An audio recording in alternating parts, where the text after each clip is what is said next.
Cuentos cristianos de la Edad Media. Cuento primero. La belleza del diablo. Érase una vez un maestro imaginero que trabajaba para una iglesia. Un imaginero es el que esculpe imágenes.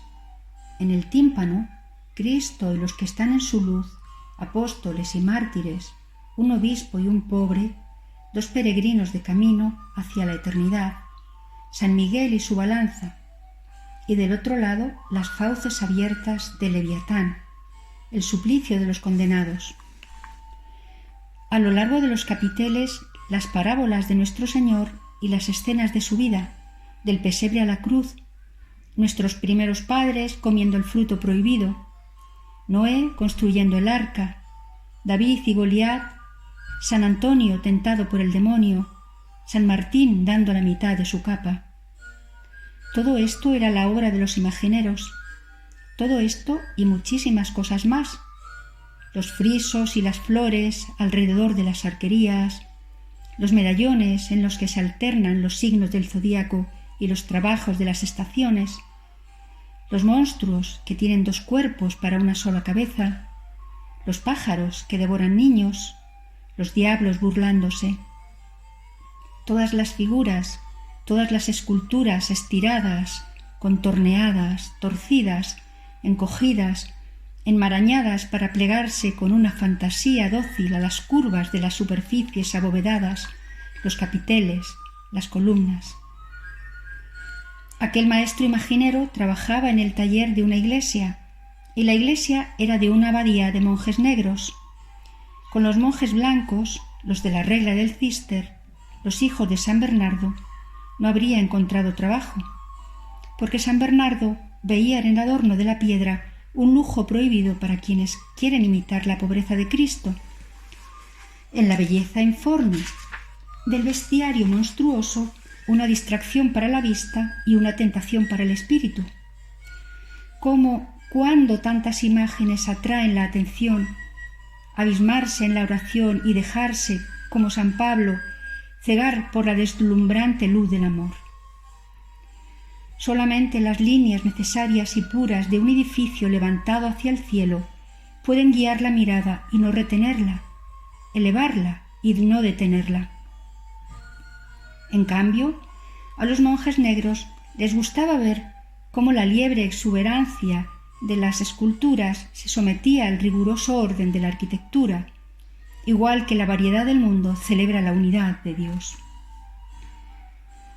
Aquellos para quienes trabajaba el maestro imaginero habían reflexionado mucho en las escenas que irían representadas en el tímpano y en los capiteles de su iglesia. Habían meditado en la escritura y su significado. Sabían que incluso las bestias y las plantas nos instruyen, que toda criatura del mundo nos devuelve nuestra imagen y la de Dios.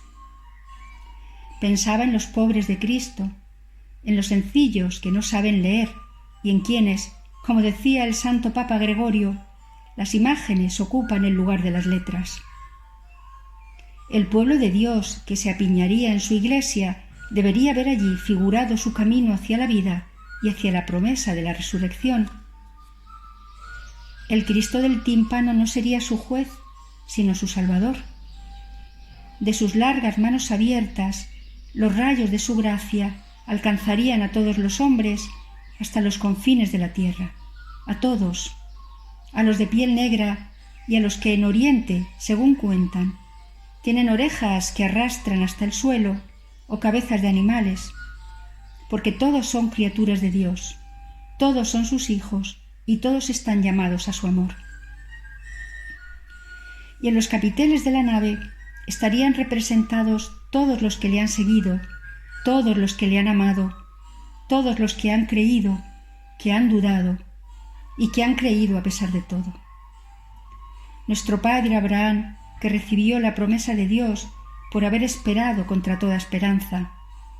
Los discípulos de Emaús, que lloraban la muerte de Cristo, no podían creer en su resurrección y sin embargo le decían, incluso sin reconocerlo, «Quédate con nosotros, porque es tarde y está anocheciendo», como se lo decimos todos nosotros en el crepúsculo cuando lo buscamos. las santas mujeres ante el sepulcro vacío, Santo Tomás alargando la mano hacia las llagas de Cristo, Santo Tomás, el discípulo que, después de haber sido el que más dudó, fue el único en reconocer a Dios mismo en Jesús resucitado, y San Pablo el convertido, el antiguo enemigo de Cristo, llamado a recoger bajo la muela de la pasión la harina de la nueva alianza para ofrecer a todos los pueblos, al único e innumerable pueblo de Dios que duda y que quiere creer el alimento de la vida. El maestro imaginero tenía mucho trabajo pese a las ayudas, los aprendices, los compañeros que desbastaban para él los bloques de piedra y a los que le enseñaba su oficio confiándoles algún adorno, algunos acabados, a veces un personaje. Uno de los monjes le veía trabajar sin cesar, completamente maravillado. Era el sacristán del monasterio. Su cargo le daba más libertad que a sus hermanos para pasar tiempo en el taller. Le habría gustado tanto conocer el arte del escultor y hacer surgir de la piedra aquellas formas admirables. El maestro imaginero le enseñó los rudimentos y entre cada hora del oficio divino el monje iba a ejercitarse con interés. Un día le preguntó si no podría también él contribuir un poco en la ornamentación de la iglesia. ¿Qué le gustaría esculpir?, le preguntó el maestro. Al diablo, respondió él, porque todavía se sentía muy poco hábil. Esculpir la imagen de nuestro Señor, de la Santísima Virgen, de un santo, no se habría atrevido. ¿Y si la imagen quedase fea? Pero el diablo es feo. Nunca le representaría suficientemente feo. Era pues un trabajo para principiante. El maestro sonrió ante tales explicaciones, pero no hizo ningún comentario. «A por el diablo», le dijo. Y el monje hizo un diablo muy feo. Lo hizo más informe que deforme, hinchado, con los contornos indistintos del cuerpo bruscamente rotos por la arista del capitel, el rostro flojamente disimétrico, los ojos caídos, los labios retorcidos en una burla bobalicona sobre los dientes apretados, demasiado grandes y demasiado iguales, porque estaban representados simplemente por estrías de la piedra. El artista estaba orgulloso de su obra. Imposible imaginar diablo más repelente. Por otra parte, el maestro se rió al verlo y los compañeros dedicaron largo rato a remedar su expresión por medio de muecas grotescas, hinchando los carrillos, abriendo los labios, apretando las mandíbulas, estirando con el dedo la parte baja de los párpados. Pero la misma noche, cuando el monje dormía en su celda, se le apareció el diablo. Le injurió, le amenazó, le reprochó violentamente que le hubiera representado tan feo y tan ridículo. Aunque yo sea el réprobo, ¿no tengo derecho a que se me haga justicia? Monje estúpido, ¿crees tú que yo sería tan temible si me pareciera como me has hecho? Dios mismo me llama el príncipe de este mundo. ¿Y este mundo no adora la belleza? ¿Cómo iba a seducir si no fuera hermoso? Mañana, a primera hora, ¿me oyes bien? Corregirás mi imagen y me devolverás lo que me corresponde, la belleza.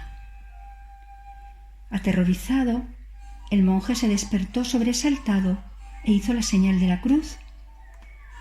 Durante mucho rato su espíritu quedó oprimido por la visión que había tenido.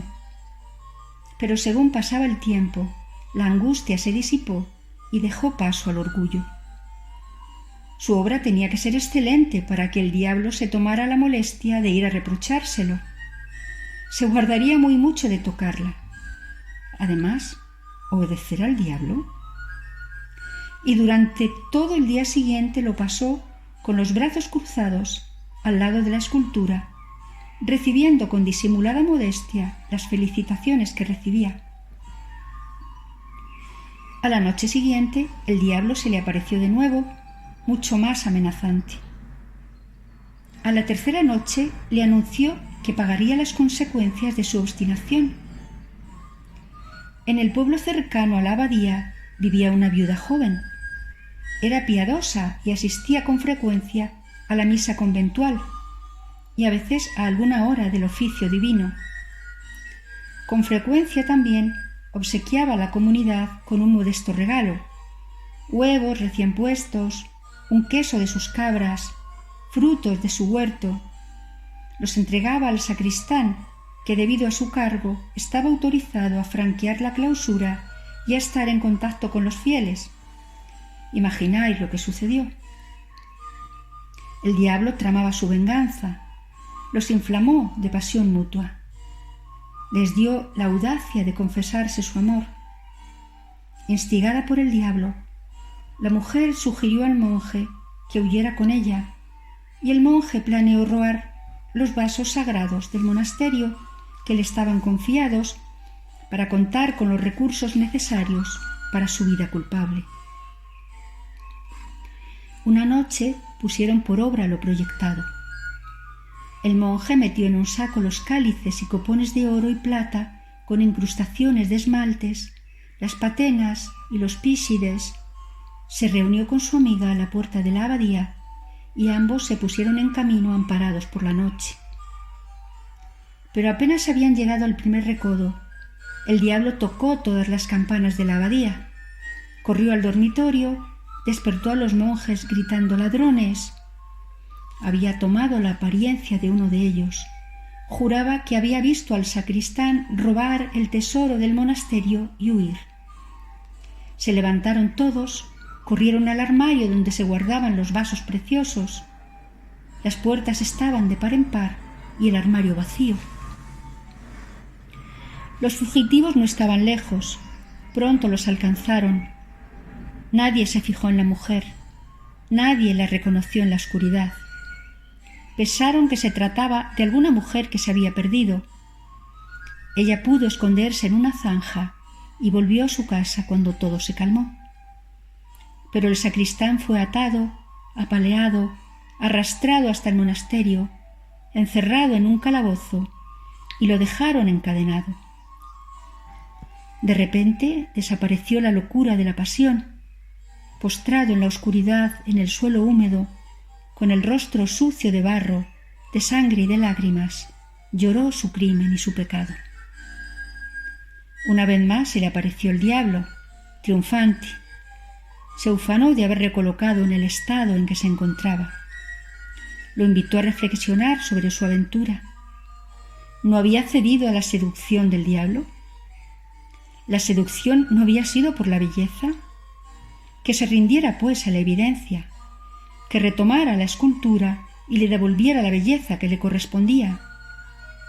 A cambio, él, el diablo, lo sacaría del mal paso en que le había metido. En su angustia, el monje aceptó el trato. Inmediatamente se encontró en su cama, en el dormitorio, rodeado de sus hermanos que dormían plácidamente. Al acercarse la hora de maitines, se levantó y, cumpliendo con el oficio de sacristán, tocó las campanas para llamar a los monjes para el oficio divino. Cuando le vieron, le agarraron, le injuriaron, preguntáronle cómo había podido romper las cadenas y salir del calabozo.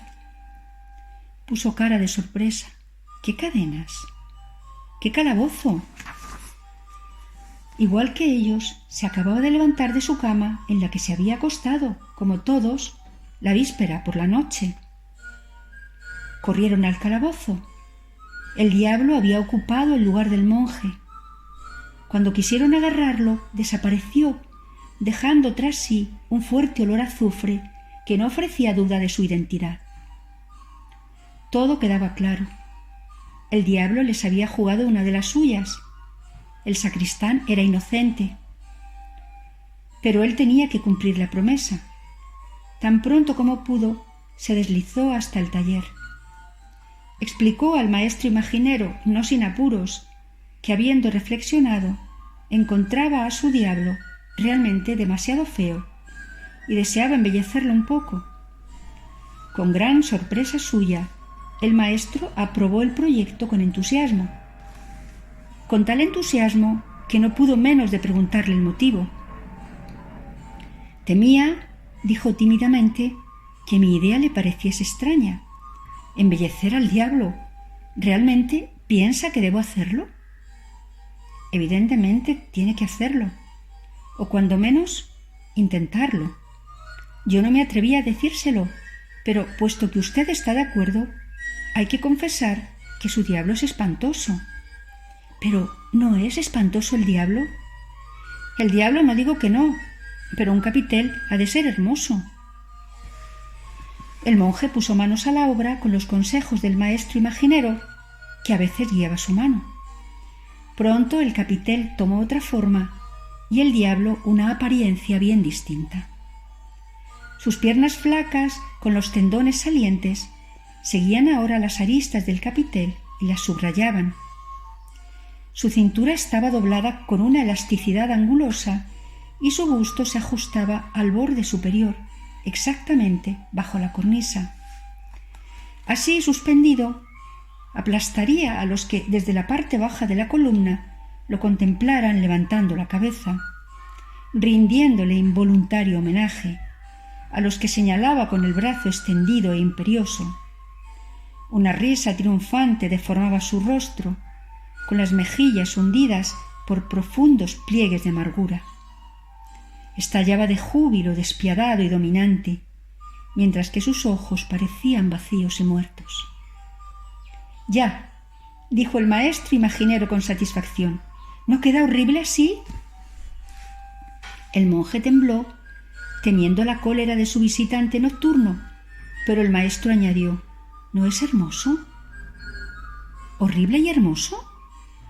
El monje comenzó a comprender que la imagen de un objeto feo puede ser bella, que se había equivocado al sentirse tan orgulloso de su primer ensayo, porque su imagen del diablo era informe y fea. Y esto era lo que había querido decir el maestro imaginero. Pero, ¿qué pensaría el diablo? Se quería hermoso. Se contentaría con que una hermosa imagen señalara su fealdad.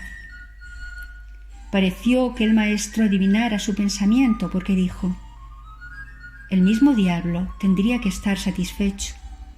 No se puede apartar los ojos de la imagen. Subyuga, seduce, perturba». Y aún añadió, «Nosotros estamos turbados cuando copiamos la fealdad del mundo y la volvemos hermosa. Pero ese temblor nos hace ansiar más ardientemente la inmutable belleza de Dios». Fin del cuento primero. La belleza del diablo.